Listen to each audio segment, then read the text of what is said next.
The train wheezed its final breath at Fort William Station on a gray morning in late August, 1873, depositing our beekeeper onto a platform slick with Highland rain.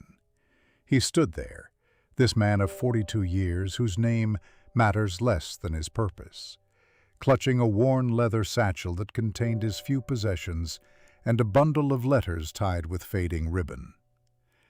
The steam from the locomotive rose like the ghosts of industry against the ancient mountains beyond. How strange, our narrator observes, that a man who spent his life among the gentle hum of bees should find himself thrust into the savage beauty of the Highlands, where the very rocks seemed to whisper warnings to outsiders.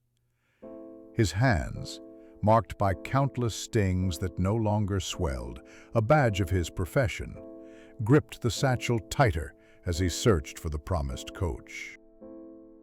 The coachman, a weathered Highlander with eyes the color of peat smoke, loaded the beekeeper's modest trunk with barely concealed skepticism. "Glencorran, is it?" he asked, though it wasn't really a question. "Aye, that's a journey and a half, especially for a lowlander." The way he said it suggested more than distance. As the coach lurched forward, climbing into the mountains proper, the beekeeper noticed how the landscape transformed.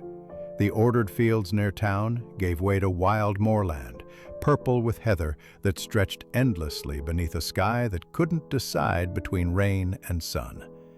Beautiful, he thought, but unforgiving. Rather like the bees themselves when disturbed.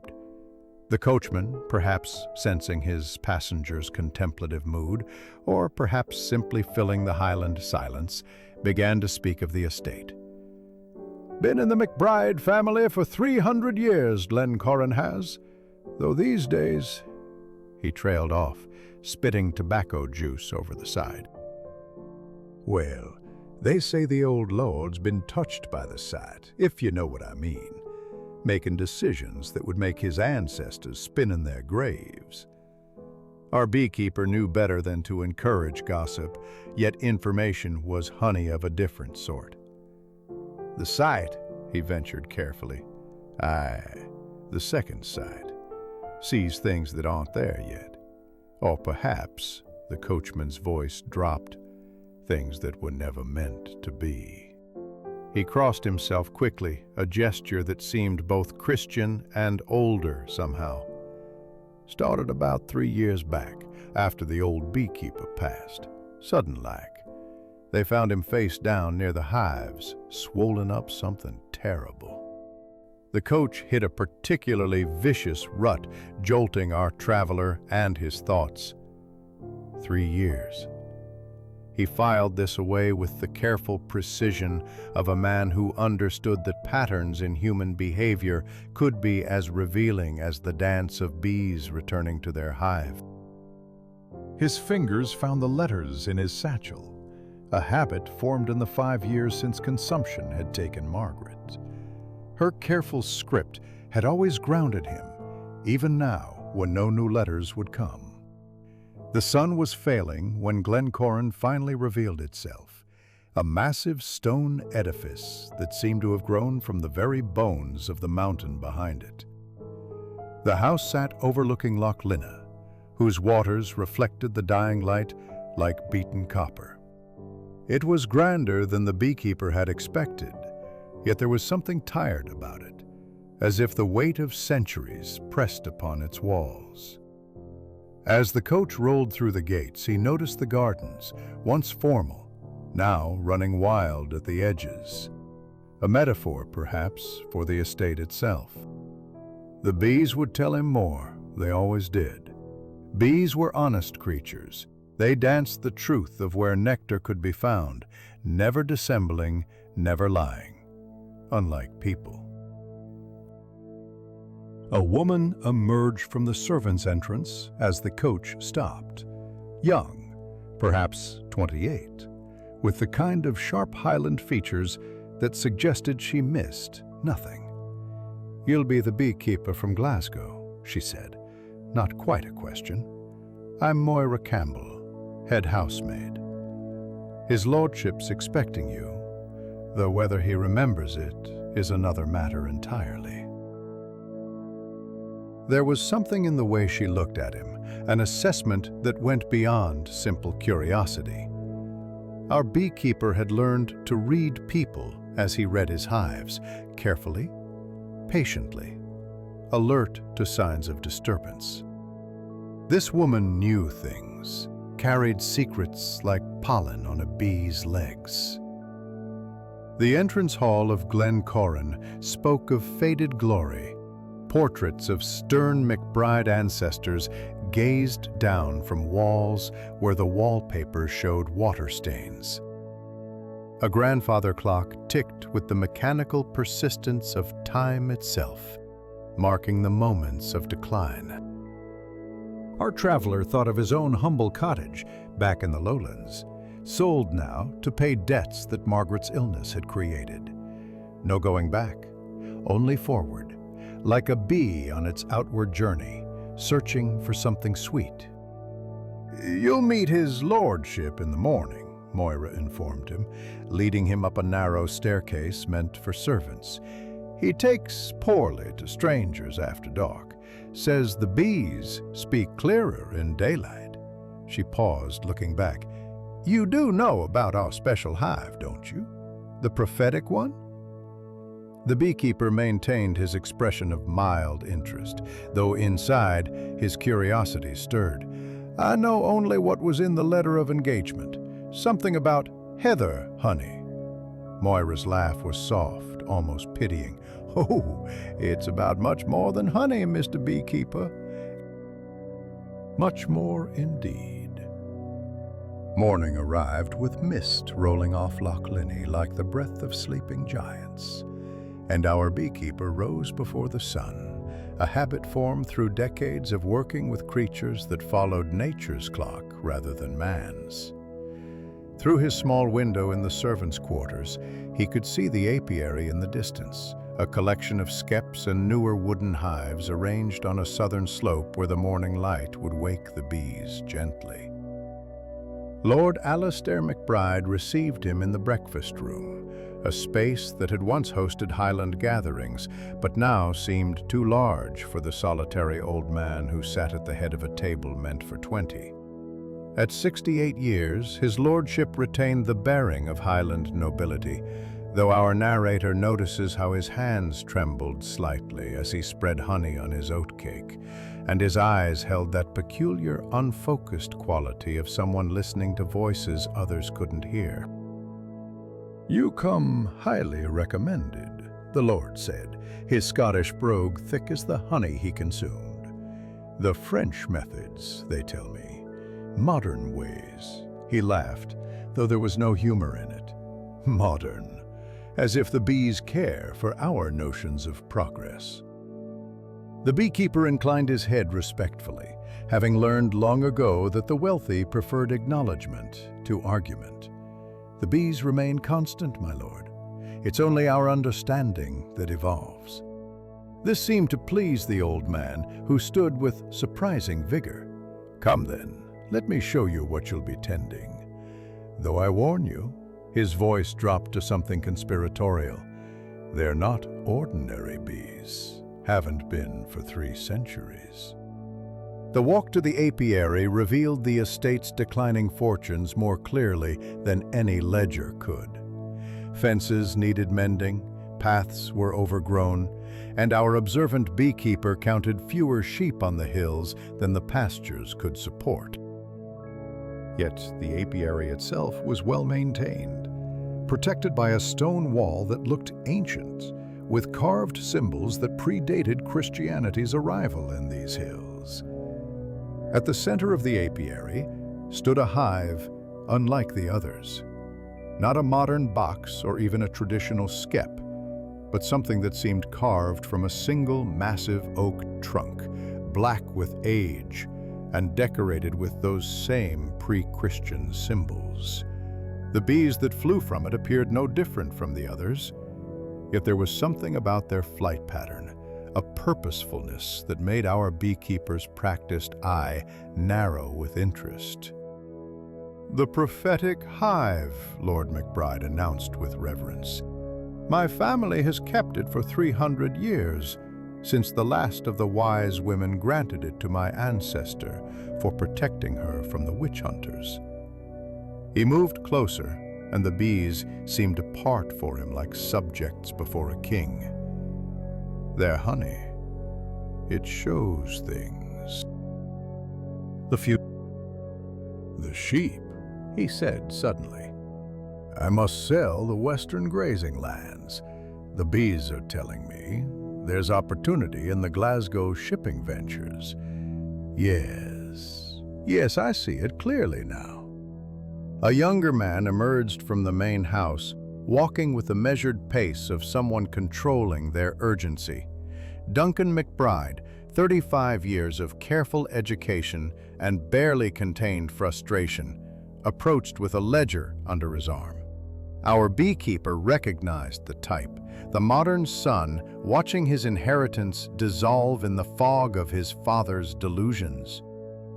"Father," Duncan said carefully, "we discussed this. The sheep provide steady income. These shipping speculations—" "The bees know better than your Edinburgh professors," the old lord snapped with sudden vehemence. "They've guided this family for 3 centuries. They foresaw the Jacobite failure, the clearances, the—" He stopped, swaying slightly. Duncan caught his father's arm, shooting a meaningful look at the beekeeper. "Perhaps we should return to the house. The morning air is still cool." As they helped the lord back, our beekeeper noticed Moira Campbell watching from an upper window, her expression unreadable. When their eyes met, she didn't look away, unusual for a servant. Instead, she nodded slightly, as if acknowledging something they both understood, but couldn't yet name. Left alone with the hives, the beekeeper began his proper work, observing, listening to the familiar hum that told him more than most people realized. The bees from the prophetic hive were indeed different, not in species, but in behavior. They flew further east than the others, over a ridge where the purple heather gave way to something else. He made a mental note to investigate their flight path when time allowed. Opening his satchel, he pulled out one of Margaret's letters, worn soft from handling. "Trust sparingly," she'd written in one of her last messages. "For those who seem kindest often hide the sharpest stings." Prophetic in its own way, though born of bitter experience rather than honey-induced visions. The sun climbed higher, burning off the mist to reveal the full glory of the Highland landscape. Beautiful, yes, but our beekeeper had learned that beauty could hide poison as easily as plainness. The bees knew this. They visited deadly foxglove as readily as sweet clover, immune to toxins that would fell a man. What toxins, he wondered, might be hiding in this honey that drove a lord to madness and an estate to ruin? September arrived with a subtle shift in the Highland air, that first hint of autumn that bees sense before humans, and our beekeeper had settled into the rhythm of Glencorran with the adaptability of a man who'd learned to make any place temporarily home. Each morning, he would walk the stone path to the apiary, noting how the dew collected differently on the grass, how the spiders' webs grew more elaborate as they prepared for harder times ahead. The work itself was familiar comfort, checking frames, monitoring honey stores, watching for signs of disease or distress. Yet, the bees from the prophetic hive continued to perplex him with their eastward flights, traveling further than necessary when perfectly good heather bloomed closer to home. Bees, as any keeper knows, are economists by nature, never wasting energy without purpose. On this particular morning, the 4th of September, he was preparing for the late-season harvest when he discovered something that made him pause. A leather journal, water-stained and mouse-chewed, hidden behind loose stones in the apiary wall. The writing inside was cramped, urgent, the work of someone recording observations in haste or fear. "The bees know," read one entry, dated 2 years prior. They avoid the purple shadow on the eastern slope. Only the prophetic hive seeks it out. Lord McBride grows stranger with each tasting. The signature was barely legible. MacLeod, presumably his predecessor, the one who died so suddenly among his charges. Our beekeeper pocketed the journal with the same caution he'd use approaching an agitated hive. Information gathered slowly was information safely kept. He'd learned this from Margaret, who'd been a governess before their marriage and understood how knowledge could be both weapon and shield in households where power played out in subtle ways. The harvest proceeded with mechanical precision, our keeper's hands working while his mind wandered. The honey from the prophetic hive was indeed different, darker than the others, with that persistent, bitter undertone that reminded him of something he couldn't quite place. He separated it carefully, marking each jar with the meticulous attention of a man who'd learned that details matter when mysteries need solving. Lord McBride appeared at noon, moving with the deliberate care of someone not entirely trusting their own senses. "Ah, the harvest," he exclaimed with childlike delight. "The bees have been generous this year. They're pleased with you, I think. They hum differently now, more contentedly." The old man dipped his finger directly into a fresh comb from the prophetic hive, a breach of etiquette that would have horrified Edinburgh society, but seemed perfectly natural here in the Highlands, where older ways persisted. His eyes glazed almost immediately upon tasting, and our beekeeper watched with scientific interest as the pupils dilated slightly. "I see it now," the Lord murmured. "The railway stocks, yes, the Highland Line extension. I must write to my broker immediately." "The bees show me iron roads stretching across the moors, bringing prosperity." He wandered off, still muttering, leaving our beekeeper to wonder what chemistry could produce such specific delusions. That afternoon brought an unexpected visitor, Dr. James Thornton, arriving in a modest trap that had seen better days. At 55, the doctor carried himself with the careful dignity of an Englishman, perpetually aware of being an outsider in the Highlands. Yet his eyes held genuine concern as he inquired after Lord McBride. "His episodes are becoming more frequent," the doctor confided, as they walked together through the gardens. "Young Duncan is beside himself. These financial decisions, they'll ruin the estate within a year if they continue." The doctor, our beekeeper discovered, was something of an amateur botanist, and their conversation turned naturally to the local flora. "Remarkable variety here," Thornton noted, though some non-native species have been introduced. Those rhododendrons on the eastern slope, for instance, completely out of place. Mediterranean plants in the Scottish Highlands. Imagine. Rhododendrons. The word struck our beekeeper like a cold wind off the lock. He knew these plants, had encountered them in his studies of honey toxins. Granotoxins, the Greeks called it. The honey of madness, used by ancient armies to disable their enemies. But surely not here. Not in Scotland. "When were they planted?" he asked, keeping his voice carefully neutral.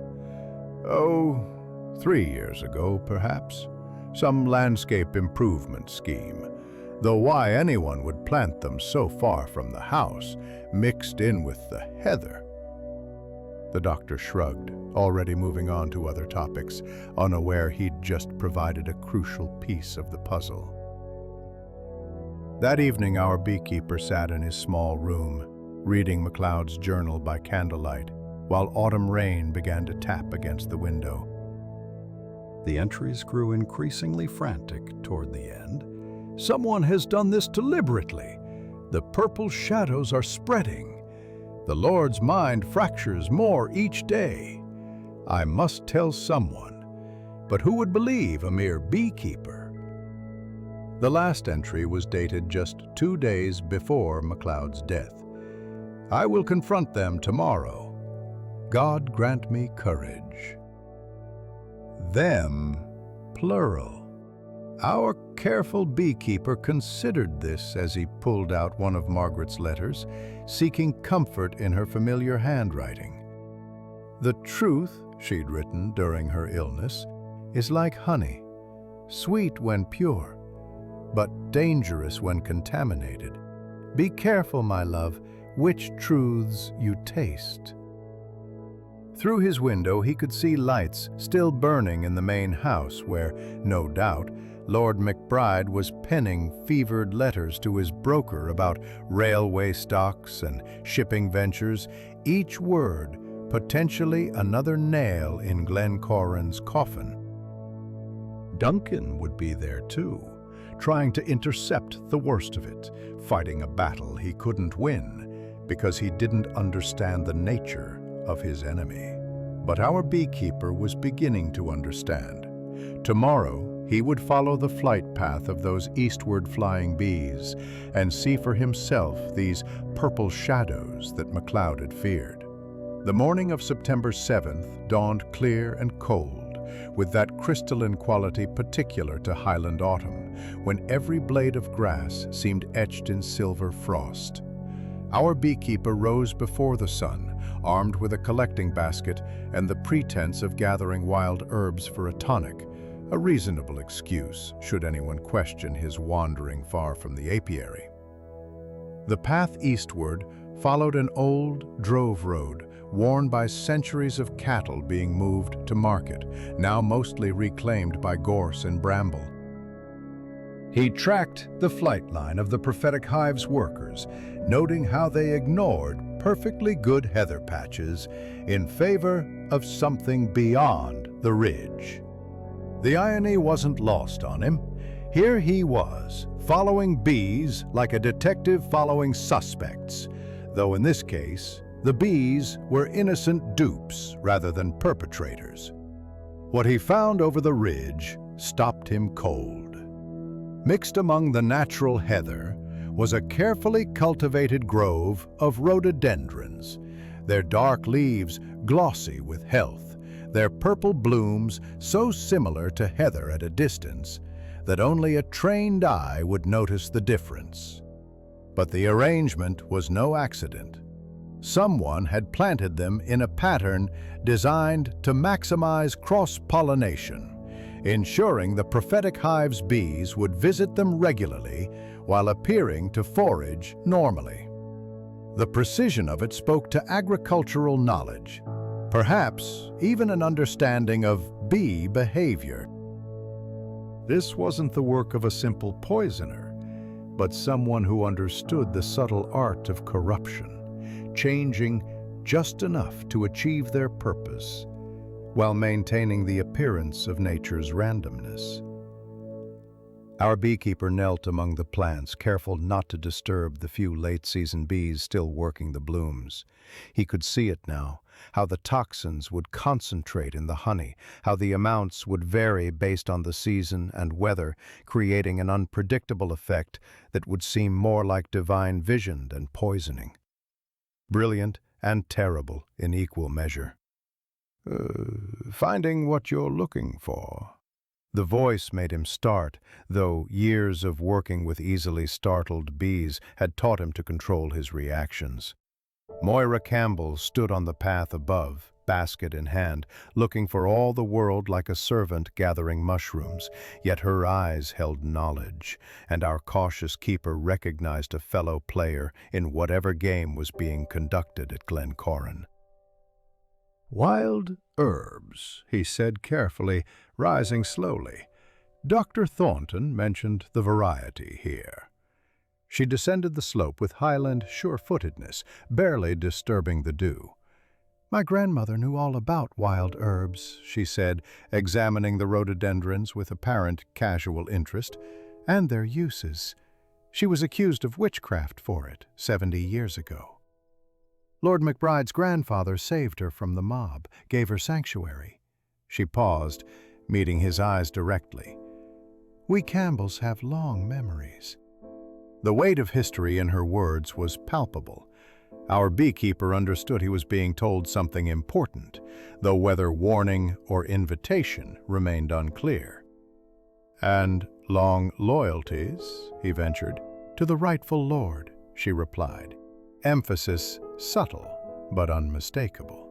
To the estate itself, which has sheltered my family for generations, not to those who would see it broken up and sold to the highest bidder. Before he could respond, the sound of horses interrupted them. Dr.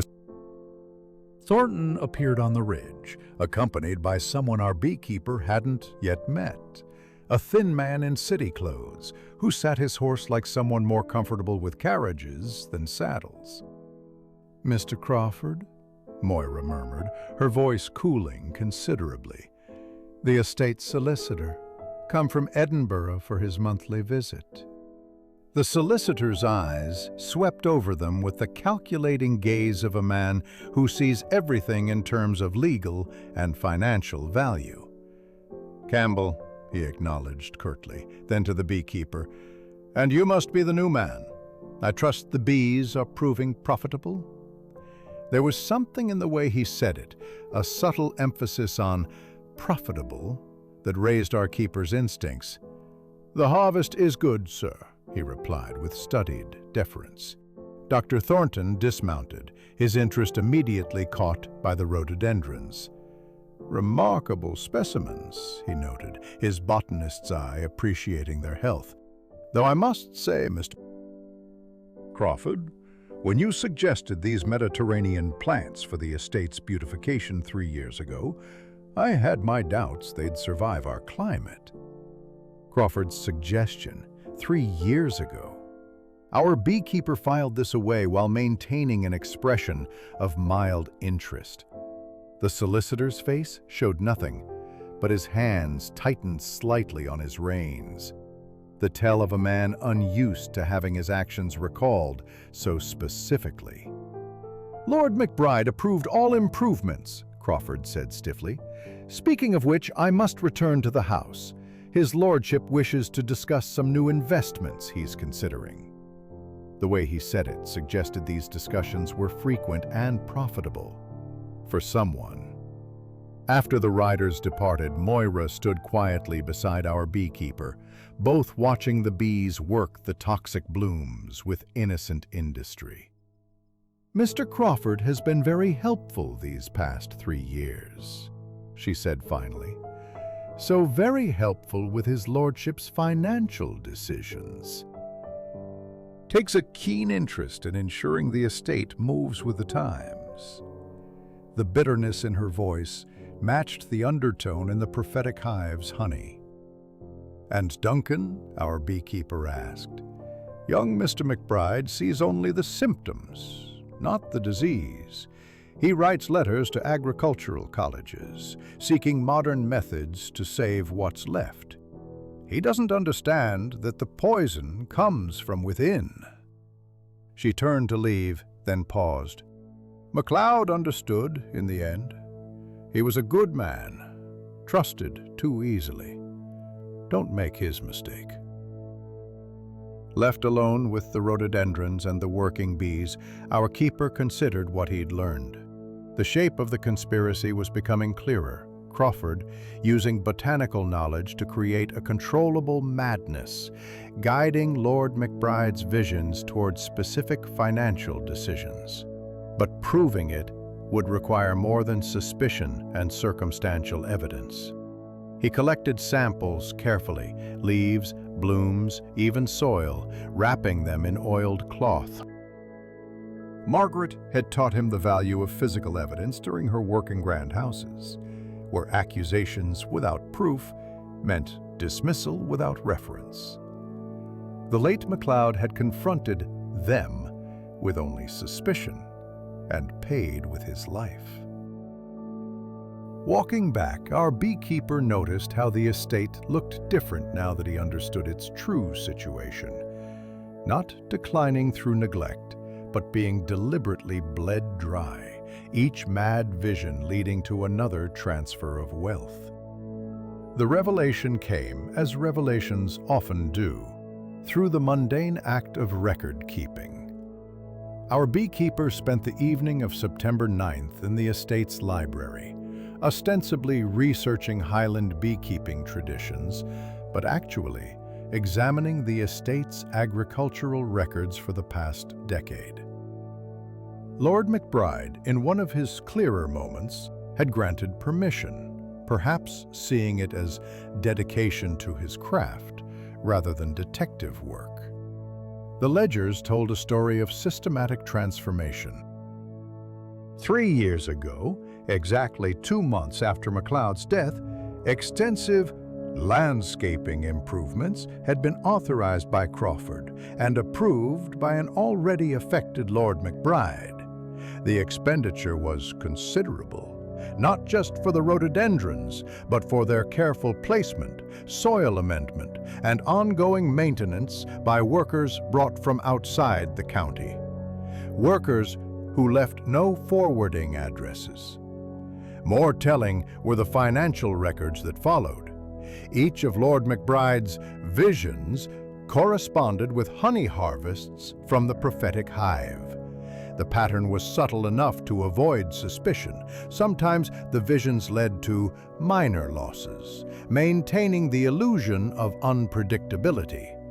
But the major decisions, the ones that truly bled the estate, these came after the strongest harvests, when the rhododendron nectar would be most concentrated. Duncan McBride found him there as the candles burned low, entering with the exhausted gait of a man fighting a war he couldn't understand. At 35, he looked older, worn down by watching his inheritance dissolve into madness. "You're studying late," he observed, settling uninvited into the opposite chair. "Your father's estate has a fascinating history," our beekeeper replied carefully, closing the ledger on the most damning evidence. Duncan laughed bitterly. "History? Yes, we have plenty of that. It's the future I worry about." He produced a flask from his jacket, good whiskey that spoke of better times. "He signed another contract today, selling the timber rights to the Northern Forest for a fraction of their worth, investing the proceeds in a Guatemalan coffee venture that exists primarily in Mr. Crawford's imagination, I suspect." The younger McBride's suspicion of Crawford was evident, yet unfocused. He saw the solicitor as opportunistic rather than orchestrating, a vulture rather than a hunter. Our beekeeper weighed his options, then chose careful honesty. "Have you noticed when your father's visions are strongest?" Duncan frowned, considering. "After he takes the honey, certainly, but it's been that way for generations. The prophetic hive's gift to our family." The weight of tradition in his voice was heavy as Highland stone. "What if," our keeper suggested slowly, "the gift has been corrupted?" The silence stretched between them, filled with the settling of the old house and the distant cry of an owl. Finally, Duncan spoke, his voice barely above a whisper. "MacLeod suggested something similar shortly before he died, but Father wouldn't hear of it, and then," he gestured helplessly, "then MacLeod was found dead among his bees," our beekeeper finished. "Stung to death, supposedly, though a man who'd kept bees for 20 years knowing suddenly how to fatally provoke them seems unlikely." Duncan's face paled in the candlelight. "You're suggesting murder." "I'm suggesting careful observation of patterns," came the diplomatic reply. "Your rhododendrons bloom at the same time as the heather. Your prophetic hive forages further east than the others. Your father's visions have grown stronger since these plants were introduced. These are facts, not accusations. The younger man rose abruptly, pacing to the window where the lock reflected moonlight like broken silver. If what you're implying is true, then Crawford would need help, our beekeeper interrupted gently. Someone with access to the house, to the honey stores, to ensure the right samples reached your father at the right times. This new thought struck Duncan like a physical blow. The betrayal from within was always harder to accept than enemies from without. But who? The servants have been with us for generations. Moira's family has served ours since before Culloden. Our careful beekeeper said nothing, having learned that silence often drew out more truth than questions. He thought of Moira's words about loyalty to the rightful lord, to the estate itself. Sometimes loyalty took strange forms. "I need proof," Duncan said finally, his voice firming with decision. "Father may be affected, but he's still Lord McBride. Any accusation would need to be ironclad." He turned back, and our keeper saw the steel that had helped this family hold their lands for 3 centuries. "What do you need?" "Time," came the answer, "and careful watching. The next harvest is in 2 days. If I'm right, Crawford will ensure your father receives particularly potent honey then, probably with another devastating financial proposal ready." Duncan nodded slowly. "There's a railway consortium meeting in 3 days. Crawford has been pushing Father to invest the money from the timber sale." He paused at the door. "MacLeod was a good man. If they killed him..." The threat hung unspoken in the air. Alone again, our beekeeper pulled out the last of Margaret's letters, the one he'd never been able to read, written in her final days. Perhaps now, facing his own danger, was the time. Her handwriting was shaky but determined. "My dearest, I leave you with this thought. The truth is not always kind, but it is always necessary. The hardest part is not discovering it, but deciding what to do once you have." He considered the planted garden of toxic beauty, the careful corruption of something sacred to this family, the slow poisoning of a man's mind for profit. Tomorrow, he would need to examine the hive itself, to understand how the contaminated honey was being selected and delivered. The bees were innocent in this, following their nature, but somewhere in the chain from hive to table, human hands were ensuring Lord McBride received his visions. The library clock chimed midnight, and our beekeeper carefully returned the ledgers to their places. Evidence was accumulating like honey in a comb, cell by cell, until the pattern became undeniable. The morning of September 11th brought unseasonable warmth, the kind that draws bees out in force and makes them irritable with confusion, sensing autumn yet feeling summer. Our beekeeper worked methodically through the morning harvest, but his true attention was on the main house, where Crawford had arrived early with a leather portfolio that doubtless contained the railway consortium papers. The system revealed itself through careful observation. The honey from the prophetic hive was indeed separated, but not immediately. First, it went through Moira's hands in the kitchen, where she prepared Lord McBride's morning portion. Our keeper watched from the garden as she worked, noting how she selected specific combs, those darker with concentrated nectar from the eastern slopes. Yet something in her manner suggested reluctance rather than malice. Her hands shook slightly as she prepared the Lord's tray, and she whispered something, a prayer or apology, before sending it up. This was not the behavior of a willing conspirator, but someone caught in a web not entirely of their making. Duncan intercepted his father before the honey could be consumed, a scene our beekeeper witnessed through the breakfast room windows. The argument that followed was audible even from the garden, the young man pleading for delay, for consultation with other advisors, while Lord McBride grew increasingly agitated, demanding his morning ritual. "The bees don't wait!" the old lord shouted, his voice carrying across the grounds. "They've shown me prosperity, boy. Would you deny our family's restoration because you lack faith?" Crawford stood to one side, patient as a spider, papers ready. He'd played this scene before, knew that Duncan's intervention would only make the Lord more determined. Our beekeeper recognized the technique, opposition that strengthened resolve rather than weakening it, a psychological trap as carefully constructed as the botanical one. Unable to watch further without intervention, our keeper made his way to the kitchen, where he found Moira alone, crying silently as she cleaned already spotless surfaces. She looked up at his entry, her face a map of guilt and defiance combined. "You know," she said simply, "it wasn't a question." "I know the honey is poisoned," he replied, equally direct. "I know Crawford arranged it. What I don't understand is your part."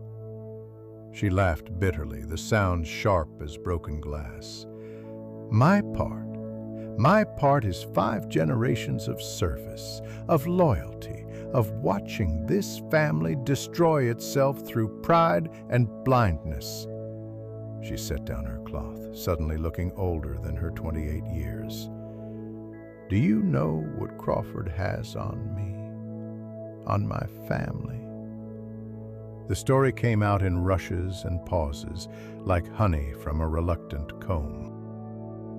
3 years ago, Crawford had discovered that Moira's younger brother had stolen from the estate, desperate theft to pay gambling debts.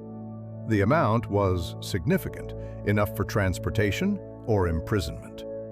Crawford had offered a deal, her cooperation in selecting specific honey portions or her brother's prosecution. He said it would only make the Lord more susceptible to suggestion, she continued. Not harmful, just opening his mind to possibilities. I didn't know about the rhododendrons then, didn't understand what the honey would do. By the time I realized, MacLeod was dead and I was trapped deeper. Our beekeeper understood the architecture of the trap, blackmail built on blackmail, each compliance making the next refusal harder. Margaret had written about such situations in the houses where she'd worked, how the powerful used shame as a chain stronger than iron. MacLeod confronted Crawford? He asked. Not just Crawford. Moira's voice dropped to barely a whisper. There's another, someone who ensures the plants are maintained, who knows about botanical poisons. I've never met them, but Crawford sometimes speaks of his partner in horticulture. MacLeod discovered their identity, I think. 2 nights before he died, he came to the kitchen, wild-eyed, saying he knew who was really behind it all. The next morning, he was dead. A commotion from upstairs interrupted them, Lord McBride's voice raised in triumph. He had obviously consumed his morning honey despite Duncan's protests. Within minutes, they heard his proclamation about the railway investment, about the visions of steam and steel bringing wealth to the Highlands. Crawford would have his signatures within the hour, another piece of Glencorran converted to paper promises that would prove worthless. Our beekeeper felt the urgency now, the sense that time was running short. Once the estate was stripped of its valuable assets, what would prevent Crawford from arranging a final, fatal dose for Lord McBride? Dead men tell no tales of manipulation. Who else had access to MacLeod the night he died? Our keeper asked urgently. Moira thought carefully. It was the harvest festival preparation. Many people were coming and going. But she paused, remembering. Dr. Thornton was here late, treating Lord McBride for one of his episodes. And there was a stranger, someone Crawford brought, supposedly an expert in Highland development. They spent time in the garden near the apiary. Dr. Thornton, the amateur botanist who'd identified the rhododendrons so readily, who always arrived promptly after Lord McBride's worst episodes. The possibility hung in the air like the scent of bitter honey. Yet the doctor seemed genuinely concerned for his patient, unless that too was performance. "We need proof," our beekeeper said finally. "Something beyond suspicion and circumstance. Crawford is too careful, too connected. An accusation without evidence would only result in more deaths." Moira nodded, understanding the danger. "There's something else. Crawford keeps records in a locked drawer in the estate office. Not the official ones. I've seen him consulting them when he thinks no one is watching. If proof exists, it would be there." The sound of footsteps in the corridor sent them back to their respective roles, she to her cleaning, he to gather his harvesting supplies. But as he passed, she pressed something into his hand, a key, old and worn. "From MacLeod's effects," she whispered. "He had it the night he died. I think he knew where Crawford hid his real records." The Harvest Festival of September 14th provided perfect cover for investigation, with servants, suppliers, and half the county flowing through Glencorran like bees through a disturbed hive. Our beekeeper moved among them with purpose, carrying honey jars for display, while actually creating a map of movement and opportunity. Crawford held court in the estate office, receiving tenants and merchants with the air of a man already counting his profits. Lord McBride, deep in his morning visions, had signed the railway papers an hour ago, transferring £30,000, nearly half the estate's remaining liquid assets, into what Duncan had discovered was a company that existed only in registration documents. The key Moira had provided fit not Crawford's desk, but a concealed cabinet behind the estate's portrait gallery, a space our careful keeper discovered only by following scratches on the floorboards that suggested repeated access. Inside lay the true accounting of Glencorran's destruction, correspondence, financial records, and, most damningly, a detailed botanical journal describing the cultivation and concentration of granotoxins. But the handwriting wasn't Crawford's. The precise scientific notations belonged to Dr. Thornton.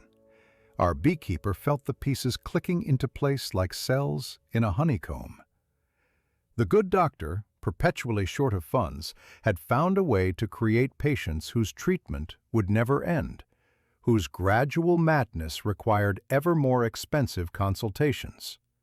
Crawford provided the legal mechanism, Thornton the biological weapon, and between them, they'd carved up an ancient estate as efficiently as butchers with a carcass. A notation caught his eye. Subject showing increased resistance. Recommend doubling concentration for final harvest. Terminal dose may be necessary if subsidiary fails to secure remaining assets. The date was tomorrow. The urgency hit our keeper like cold Highland wind. They planned to kill Lord McBride during the festival's final feast, when his death could be attributed to overexcitement or age. With the railway investment signed and the timber rights sold, the estate would be bankrupt, forced to auction, and Crawford was positioned to purchase the lands through intermediaries at a fraction of their value. Footsteps in the gallery sent our beekeeper back into the shadows, clutching the most damning documents. Dr. Thornton entered with his medical bag, but his purpose had nothing to do with healing. He went straight to the concealed cabinet, adding a vial of concentrated liquid to his supplies. The terminal dose, no doubt.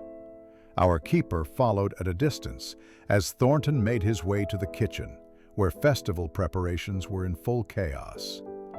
In the confusion, it would be easy to add poison to Lord McBride's special honey portion. But Moira was there, watchful, despite her complicity, and she saw Thornton's approach with eyes that had finally understood the full horror of her involvement. What happened next occurred with the speed of Highland weather changing.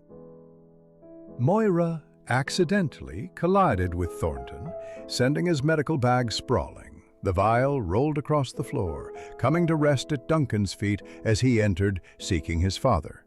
The younger McBride picked it up, noting its unlabeled contents with suspicion sharpened by days of growing awareness. "What's this, Doctor?" Duncan's voice carried authority despite his youth. Thornton's composure cracked slightly. "Medicine for your father's condition. His episodes have been worsening." "Strange medicine that has no label," Duncan observed. "Strange, too, that father's episodes worsen with each of your treatments." Crawford appeared in the doorway, sensing danger like a wasp sensing a threat to its nest. His eyes took in the scene, Thornton exposed, Duncan suspicious, Moira terrified, and our beekeeper watching from the servants' stairs with papers in hand. "Perhaps," Crawford said smoothly, "we should discuss this privately, Mr. McBride. No need to disturb the festival." But Duncan had inherited more than just his father's lands. He'd inherited centuries of Highland justice. "I think the constable would be very interested in this unlabeled medicine," he said, pocketing the vial, "and in examining our recent financial transactions more closely." The moment stretched taut as a drawn bow. Crawford's hand moved toward his coat pocket where the outline of a pistol showed, but our beekeeper stepped forward, the stolen documents visible in his hands. "I believe these papers would interest the constable even more," he said calmly, "particularly the parts describing planned murder and systematic theft." Crawford's face went white as Highland snow. Thornton tried to run but found his way blocked by estate workers who'd heard enough to understand betrayal when they saw it. The Highland loyalty that Crawford had counted on to keep people silent now turned against him, hard as mountain stone. The constable arrived within the hour, summoned by riders Duncan had actually dispatched that morning on our beekeeper's advice. The evidence was overwhelming. Financial fraud, poisoning, conspiracy, and MacLeod's murder, which Thornton confessed to in a desperate attempt to shift blame to Crawford. They'd injected him with concentrated toxin, knowing his death among the bees would seem natural.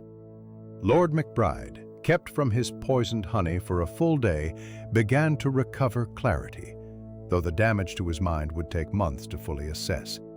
The realization of his manipulation struck him harder than the physical effects, aging him years in hours as he understood how his family's ancient tradition had been corrupted for greed. As Crawford and Thornton were led away, the doctor turned back with bitter fury.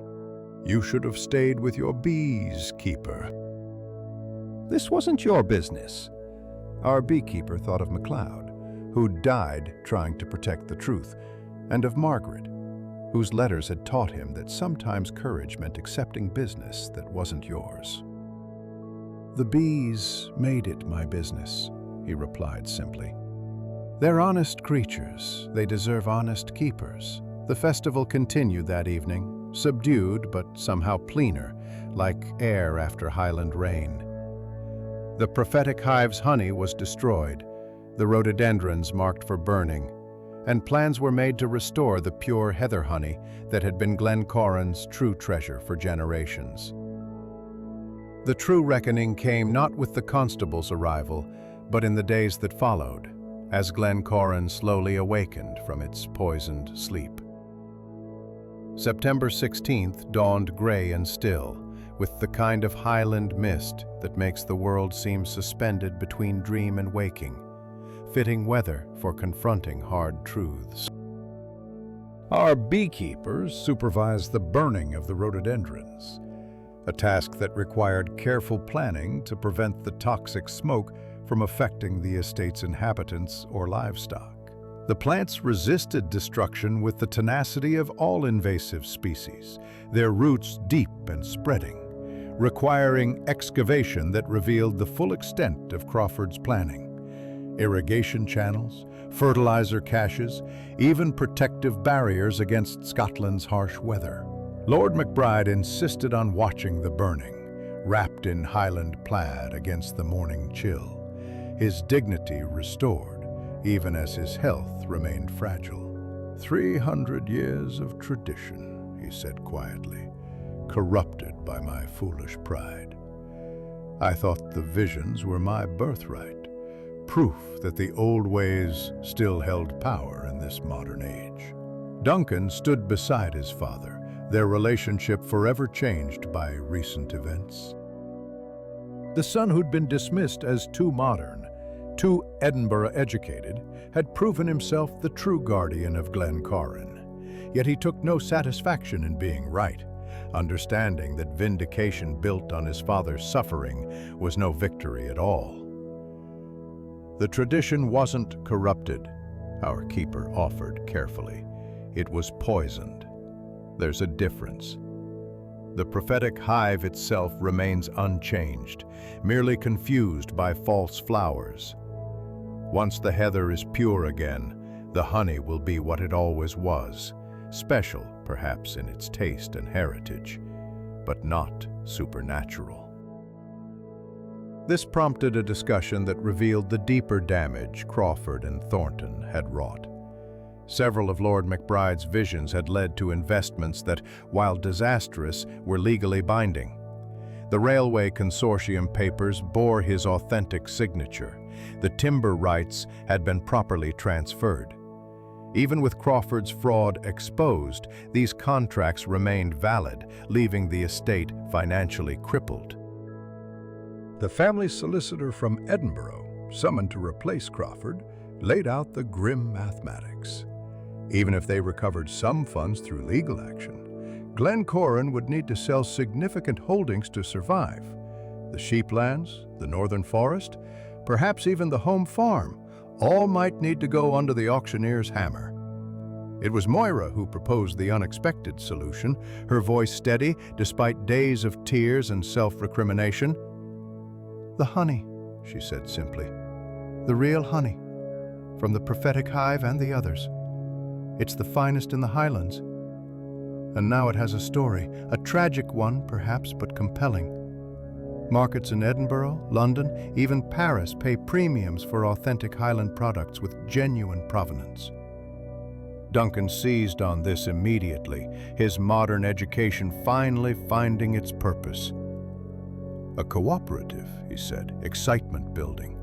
Not just Glencorran, but all the Highland estates struggling to survive.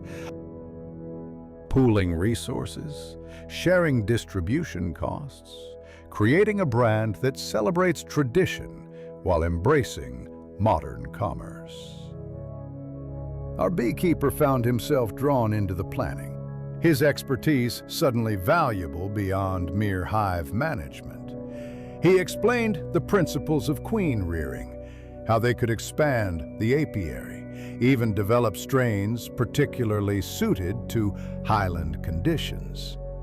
The prophetic hive, with its centuries of adaptation, could provide the genetic foundation for a thriving industry.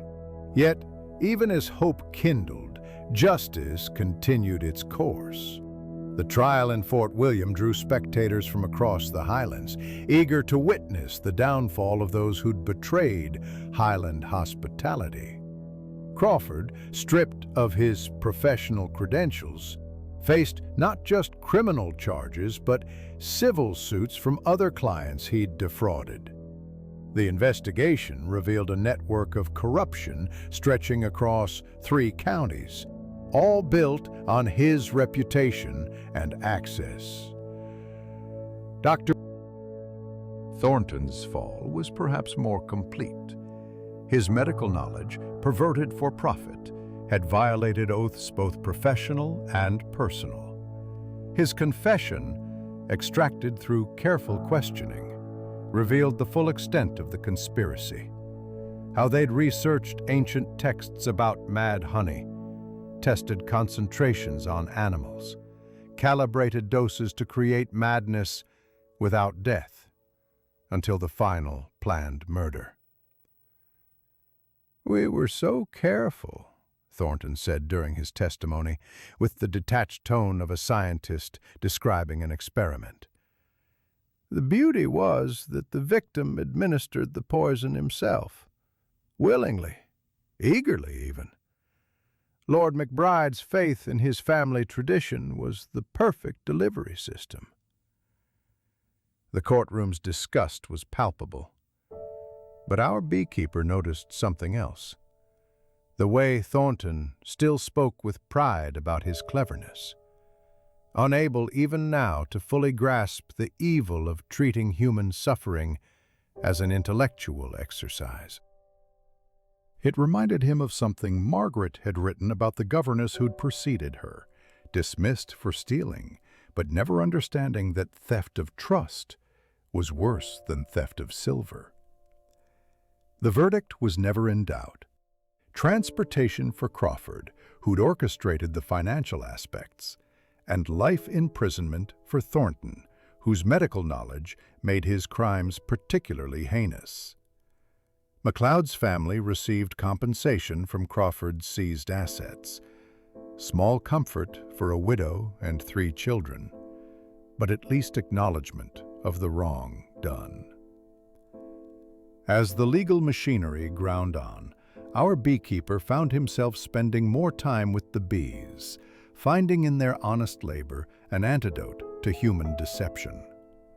The prophetic hive, cleared of its toxic influence, produced honey that was merely excellent, complex with Highland flavors, but causing no visions beyond the normal satisfaction of sweetness on the tongue.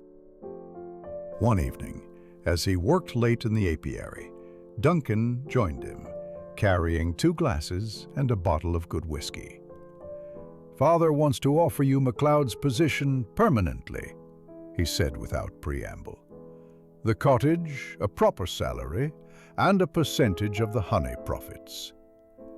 Our keeper considered this, watching the last bees of the day return home, their purpose fulfilled.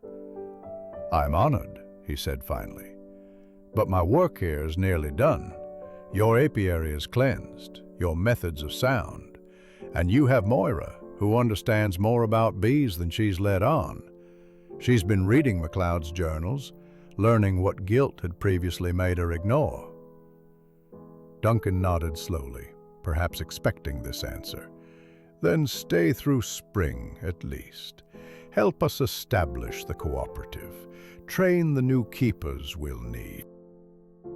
Give us that much. It was a reasonable request, and our beekeeper found himself agreeing, though something in him already yearned for new challenges, new mysteries perhaps, though hopefully none involving murder.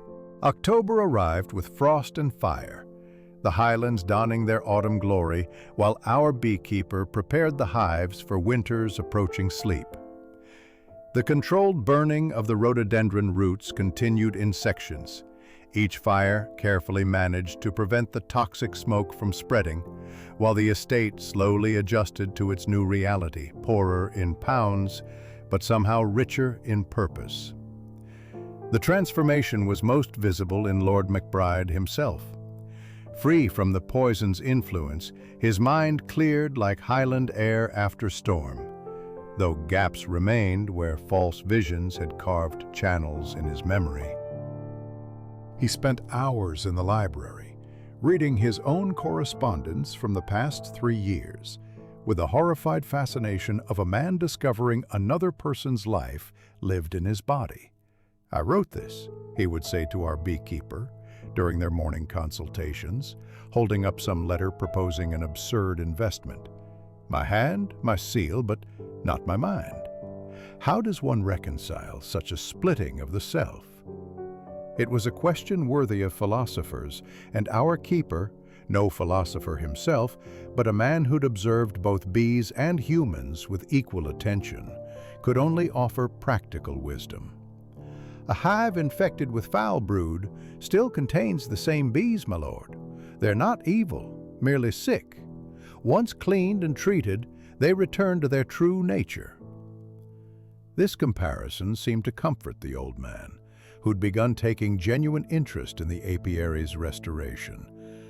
The prophetic hive, that ancient oak trunk that had stood for 3 centuries, was carefully examined and cleaned. Inside, the comb was cut away, replaced with fresh foundation, giving the bees a clean start while maintaining the colony's genetic line. Tradition preserved, but purified. Duncan threw himself into establishing the Highland Honey Cooperative with the energy of a man who'd found his calling. He traveled to neighboring estates, many facing similar financial pressures, proposing alliance instead of competition. The story of Glencorran's poisoning, now widely known, served as both warning and inspiration. Warning against trusting too easily. Inspiration that recovery was possible. Moira had transformed as well, her guilt channeled into fierce determination to make amends. She studied MacLeod's journals with scholarly intensity, learning not just beekeeping, but the business of it, understanding markets, seasonal variations, the delicate balance between tradition and innovation. Our beekeeper found her one afternoon calculating honey yields with the precision of an Edinburgh accountant. "MacLeod wrote that each hive could produce 40 pounds of surplus honey in a good year," she said, showing him her figures.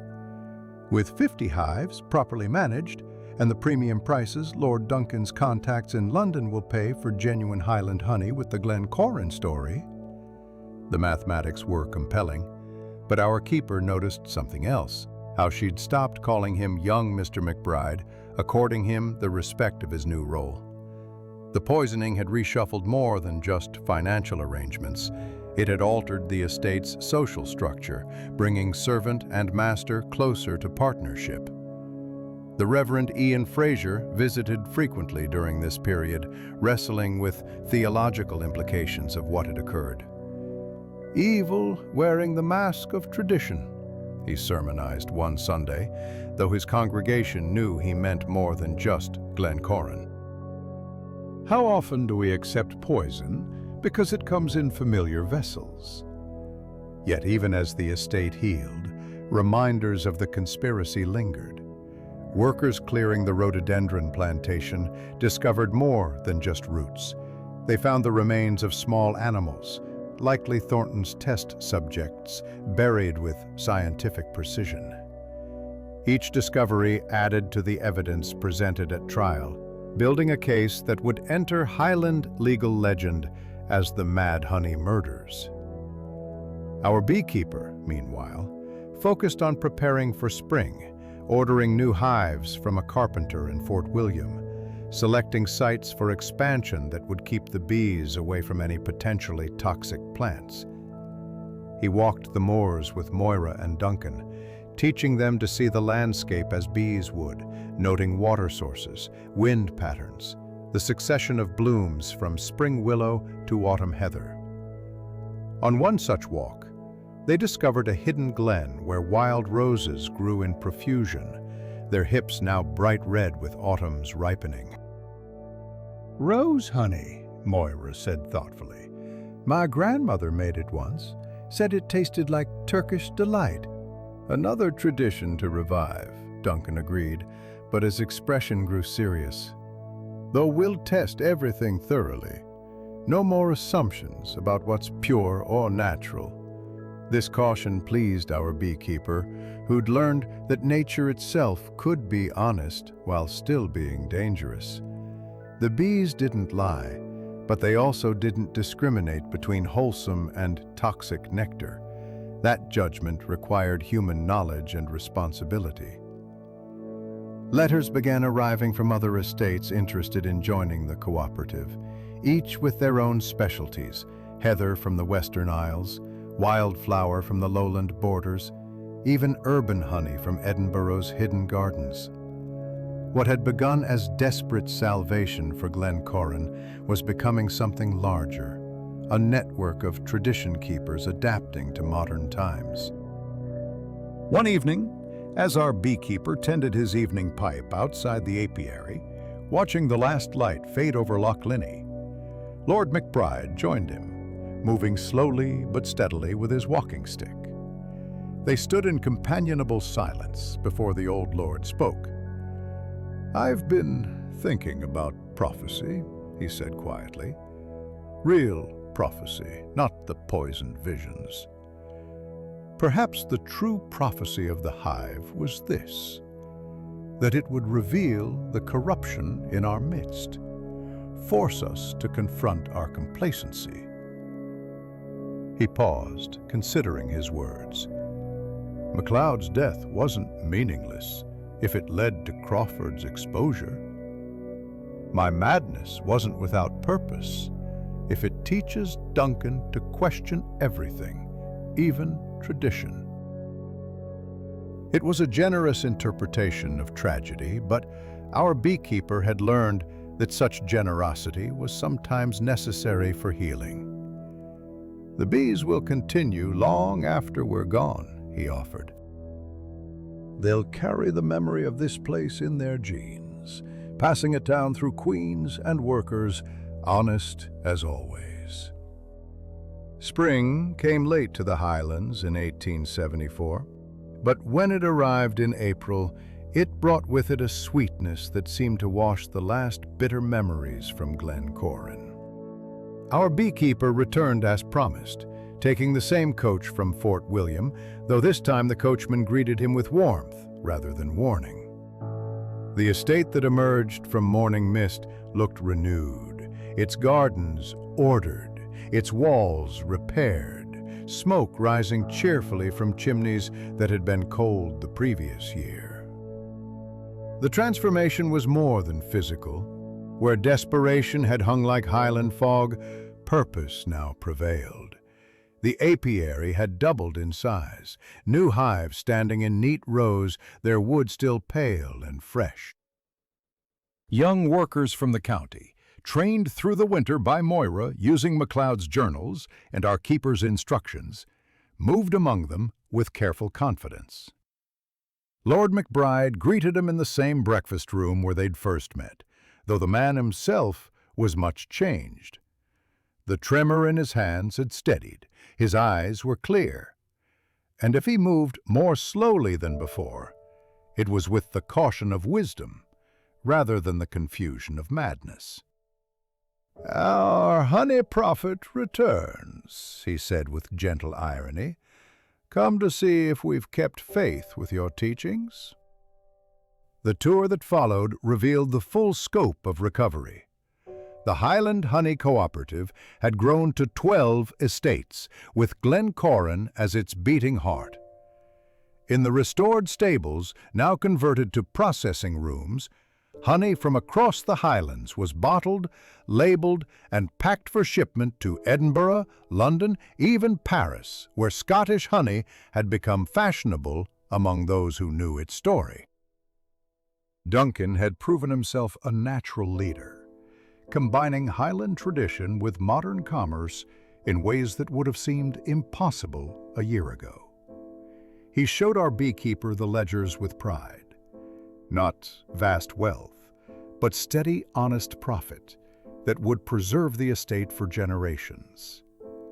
"We'll never be rich," he said, "but we'll survive, and on our own terms." The prophetic hive remained the centerpiece of the apiary, its ancient oak trunk, now surrounded by a small garden where only verified native plants grew. The honey it produced was still labeled specially, though now the label told the truth. Heritage honey from the prophetic hive. 3 centuries of Highland tradition, purified and preserved. It sold for triple the price of regular honey, bought by those who valued story as much as sweetness. Moira had become the cooperative's chief honeymaster, her natural intelligence finally given proper scope. She'd developed a system for testing each batch, ensuring purity, documenting flavors with the precision of a wine vintner. When she showed our beekeeper her laboratory, a converted dairy room equipped with microscopes and testing equipment, her pride was evident.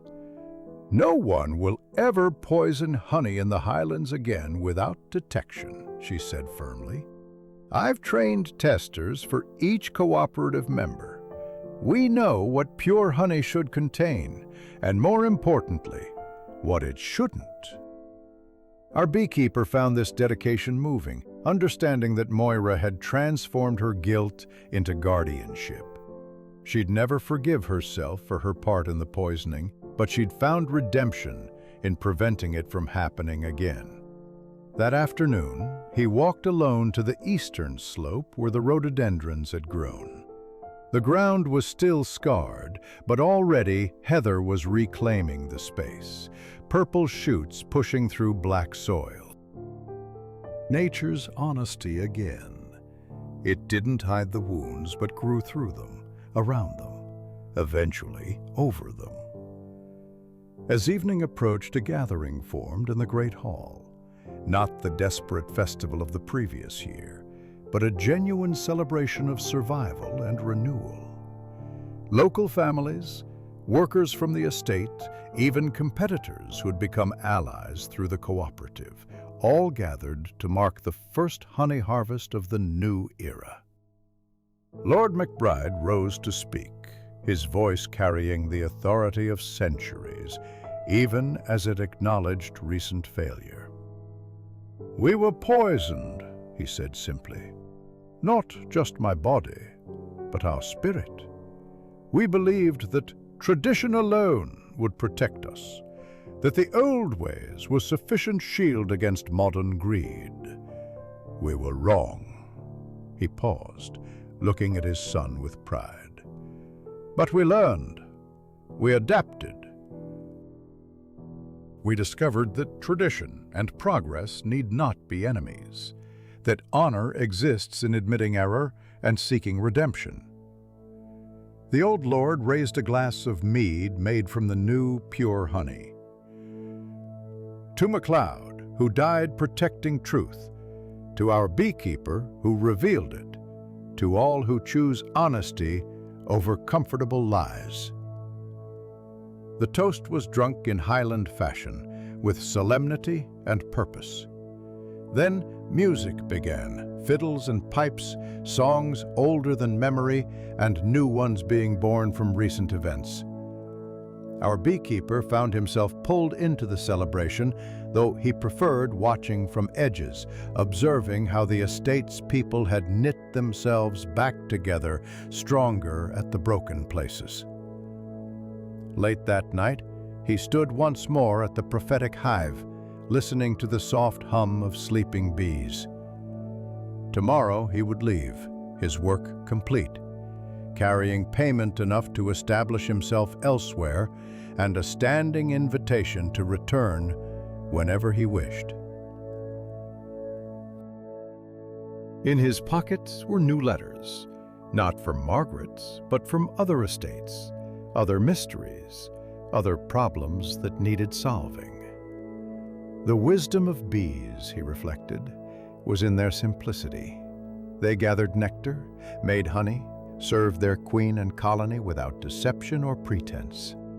Humans could poison their environment, corrupt their purpose, but the bees themselves remained innocent, honest, true to their nature.